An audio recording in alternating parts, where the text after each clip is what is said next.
Mến chào các bạn, mình là Thủy Lê, huấn luyện viên cuộc sống của Học viện Proctor Gallagher, người sẽ giúp các bạn chuyển hóa cuộc đời của mình từ bên trong, nơi chứa đựng sức mạnh, tiềm năng và các công cụ sáng tạo phi thường, giúp bạn kiến tạo cuộc đời bạn thực sự muốn trải nghiệm tại đây và ngay bây giờ. When you go ahead and you look at that space, or look at what it is you want, we refer to that as a C-type goal. It's a goal that you don't know how to get there.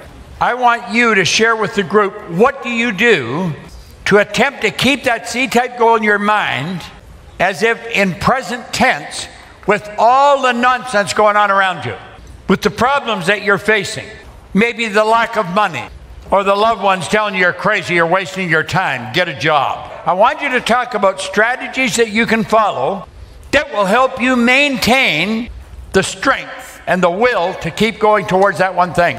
Now, I've been doing this for a long enough period of time to know that every one of us gets doubts and start to question whether we can ever do this or not. Because you're going to run into real tough times. If your goal is big enough, the problems are going to be big. And so you got to keep going. Milt Campbell was a very good friend of mine. Milt had a key to our house. Whenever he came to Toronto, he could go there. It didn't matter whether we were there or not. He won the silver medal in Helsinki in 1952. He said, I made up my mind 4 years from now, I would come back and I would get the gold. 4 years later, he and Rayford Johnson were running through the Olympic Village down in Melbourne, Australia.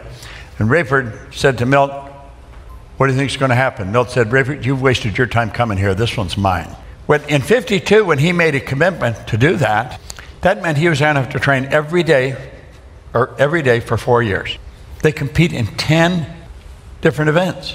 He didn't have the money, but he made the commitment. When you make the commitment, when it's not just something you hope can happen, it's something you wish could happen. When you make a commitment, you don't do it if it's convenient, you do it regardless. There's a difference. He got the idea, he went to the American government and said, listen, I'll run under your colors, I'll join the service if you send me to a warm climate and give me a damn good coach. He was from Plainfield, New Jersey, but he ended up spending the next 4 years in San Diego with a good coach. He was being looked after because the idea came to him. But he didn't have the idea when he made the commitment. If your goal is big enough, you're going to run into a couple of mountains. And you've got to just treat it as necessary because it's the mountains that strengthen you. It's the problems you have that strengthen you. When you hit these walls, what do? Because you may have an idea that'll help somebody else at the table. Go ahead.